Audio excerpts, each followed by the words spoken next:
Espírito Santo, não vai esconder, vai debaixo do banco, para ninguém ver, vai ser nós dois, que nós vimos muito. E Deus usou o irmão lá na frente e falou assim, na hora da palavra, vocês estão rindo de um dom de Deus. Vocês estão rindo da presença do Espírito Santo. E hoje você está rindo, mas amanhã você também vai ter esse dom. E aquilo ali mexeu comigo. Eu falei, eu sabia que nós estávamos rindo. Aí essa menina que estava comigo, que era a Isabela, ela falou assim, eu não quero vir mais aqui não. Esse homem parece que está fazendo, eu não quero vir mais aqui. E eu falei, não, agora eu quero vir mesmo, eu quero vir mais. Eu quero mais. E aí comecei com a minha irmã, e esses 15 dias que eu passei lá, nós estamos congregando. E aí eu desci as águas do Santo Batismo.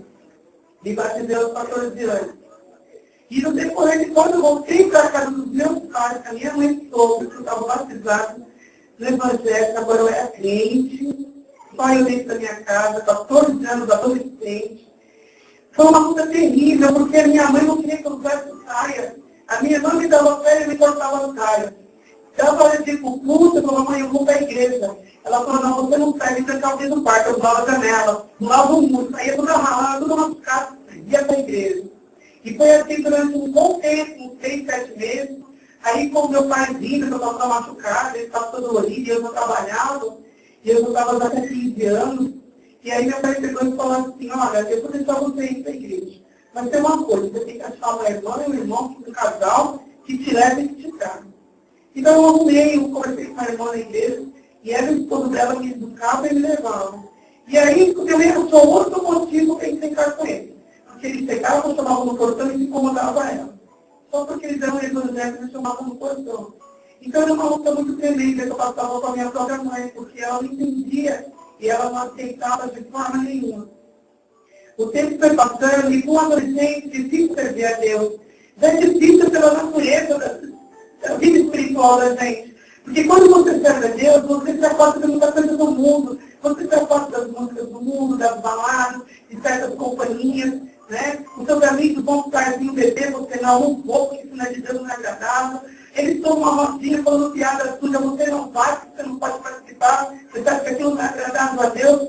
Então já era difícil, porque comecei a ver todo mundo se afastar de mim. E eu falei, nossa, eu vou ficar sozinha. E aí isso me alimentava mais de ter morado, você vai ficar sozinha mesmo. Ninguém vai querer saber de você, porque você é adolescente, você não pode mais nada, você só usa saia, você ficou chata, e não sei o quê. E aí isso aí foi ficando. E aí devagarzinho, eu fui levantando os caminhos do Senhor. Porque eu não tinha quem me ajudar, eu era sozinha, minha irmã morava em Terra do Céu. E eu morava em Itaquera, então era muito longe uma casa da outra. Uma vez ou outra ela aqui em casa, ela trabalhava, mas trabalhava, não sei como ela sempre ali me dando força. E aí foi indo. E aí quando eu comecei, chegou uns 17 anos, 16 anos, e aí eu comecei a olhar para os meninos. Eu comecei a ter graça nos meninos, que chega na adolescência, os meninos começam a olhar para o outro. A menina começa a achar o menino bonita, o menino começa a achar a menina bonita, e aí começa a querer namorar, e eu comecei a querer namorar, mas dentro da congregação tinha aquela norma. Você namora com uma serva de Deus, mas você tem que namorar, você vai casar. Serva de Deus não é só você namorar assim, colocar e pegar outra. E eu fiz o cara assim dentro da congregação, dentro do evangelho, dessa forma. Então eu não vou abordar, não pode ser que eu não podia fazer isso. Acabei profitando em namorar com criaturas. Com o rapaz do mundo, né? Lá costumam dizer criatura. Às vezes eu continuo falando dentro do ar. E aí, comecei a namorar com esse rapaz, eu me associei, fui me afastando da igreja, os irmãos falaram comigo, você não pode, não sei o que, isso não vai dar certo. Rapaz do mundo, geralmente tem costume, você vai terminar caindo no pecado, não sei o quê. E eu fui me afastando, e comecei a me afastar da igreja, até que eu comecei a não ir mais. Eu já não ia mais para a igreja. E aí eu conheci o pai do meu filho mais velho, do meu filho Rodrigo.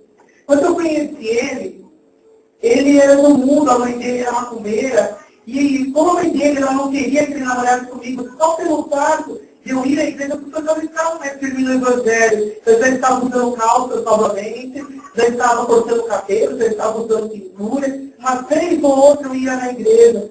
E aí o que ele fez? Ela começou a impedir. E tudo que você diz não para um jovem, para uma criança, é o que ele quer. Você fala, não pode descer aqui, ele quer descer ali. Você fala para o jovem, você não pode fazer o que ele vai fazer, aquilo que ele vai fazer. É assim que o jovem, é assim que a criança é. Às vezes nós adultos também somos assim. E aí, fica assim, eu peguei esse namoro. Comecei a namorar com o pai do Rodrigo, caí em pecado, e aí engravidei do Rodrigo. Aí nós fomos morar juntos. A mãe dele falou, não, você vai na minha casa. Ele tinha uma casa, o pai dele precisava de herança para ele, né? O pai dele já era falecido e tinha deixado 5 casas, uma para cada filho. E aí a mãe dele falou assim, olha, tem que arrumar o piso lá, porque enquanto ele ficou morando com ele. E foi uma luta muito grande, em 5 meses de gravidez, foi uma luta terrível. Porque eu trabalhava e eu pegava com o meu salário e era uma luta, porque se eu não era da bolsa, nem mundo pode ir. E eu ficava revoltada com aquilo na casa dos meus pais, o meu salário era só meu. Era para mim comprar sapato, para mim comprar roupa, para mim comprar coisas para mim. Lá não. Lá eu tenho que ficar a família inteira. E eu ficava pensando, eu vou casar com ele, ele toda, só sei. E aí foi indo. Aí quando eu completei 5 meses de gravidez, eu falei, não, isso não vai dar certo.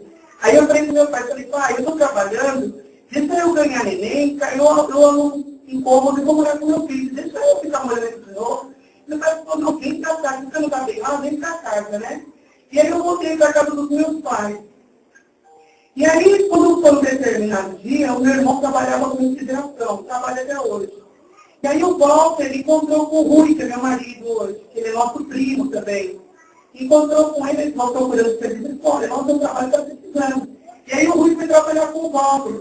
E aí o que ele fez? O Rui começou a se deitar na nossa casa. Nessa altura eu já estava grávida de 7 meses. E aí o Rui, então, conversava com o Rui, mas eu conversava sozinho, porque eu falava com ele, não olhava na minha cara. Aí eu falava assim, nossa, mas eu faz mentir, pobre metido não quer falar comigo. E aí eu comecei a gostar dele, já falei, ele não dá atenção, eu era bonitinha, magrinha, você não está vendo uma gordinha assim não, gente. Eu era magrinha, e aí eu era bonitinha e tal, e aí eu ficava pensando, por que ele não olha para mim, por que ele não me dá atenção? E eu não me conformava com isso.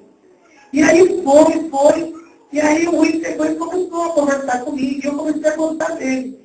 E eu falei com minha mãe, eu acho que a gente vai terminar namorando. Ele falou assim, mas como você vai namorar com ele? Você está dentro mesmo, logo essa criança nasce, e aí você volta para o pai do seu filho, por que você vai namorar com ele? Eu falei, não sei.